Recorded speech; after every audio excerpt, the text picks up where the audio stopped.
was what my next question was, Captain Alok Bansal. You know, the fact that geopolitical situation has changed over the past few years. You have two wars going on as we speak. You've also got the Chinese threat that you have to deal with. In such a situation, how does India navigate its way through its relationship with the United States as well as sustaining its healthy relationship with Iran? See, we need to be very clear. We have good relations with both the countries. United States continues to be one of our largest export destinations. Most of our exports go to United States, and it will be difficult for us to withstand US sanctions, in fact, especially for private companies. And we need to understand, though in 2018 there was an exemption for Chabahar, but still most of the shipping companies were unwilling to carry goods to Chabahar. We could not install cranes. There was delays because while Chabahar Port itself had been given an exemption, the other companies which had to deal and supply logistical issues became a nightmare because there were the threat of sanctions. Now, what has changed and why has US given this warning at this point of time? We need to understand.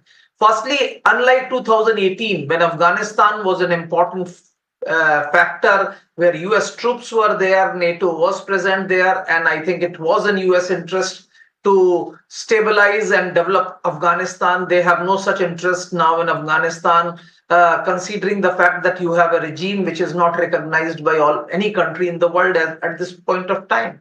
So Afghanistan is out. And the second issue which we need to understand is that probably, because please understand, US has not said that there will be sanctions, but they have only given a threat of sanctions. And this also comes immediately after Pakistan signed a deal with Iran.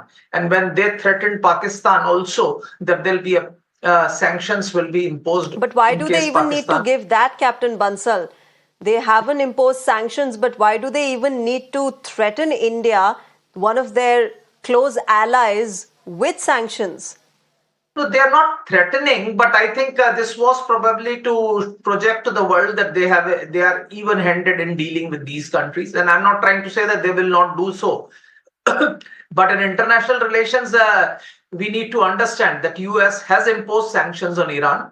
Although we also need to understand that President Biden, when he had come to power, one of his priorities was to reestablishing relations with Iran and bringing back the Obama peace deal, which President Obama had signed with Iran. Unfortunately, it's not been done because the positions on both sides have got hardened, and now with the Hamas-Israel conflict and subsequent direct attacks on Iran and retaliation by Iran, things have really got aggravated.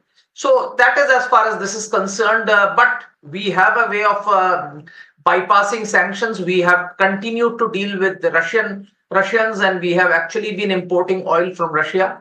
We have done so. But at the same time, we also need to understand that our oil imports from Iran have come down to zero actually. So this is the impact of sanctions. Iran at one point of time was the second largest source of oil imports for us. Today, it figures nowhere. So sanctions are an important factor, but Chabahar is extremely important for us because this is the only way for us to access the Eurasian heartland.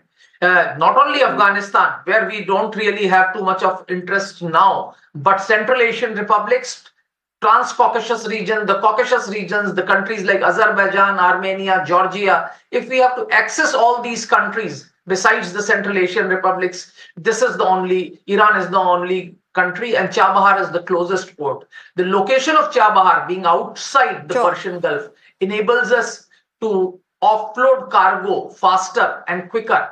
And it reduces costs considerably as compared to offloading cargo in Bandar Abbas, which is well inside Persian Gulf and very far off from Central Asian republics and Afghanistan. So the cost would also increase in case Chabahar Port was not to develop fully.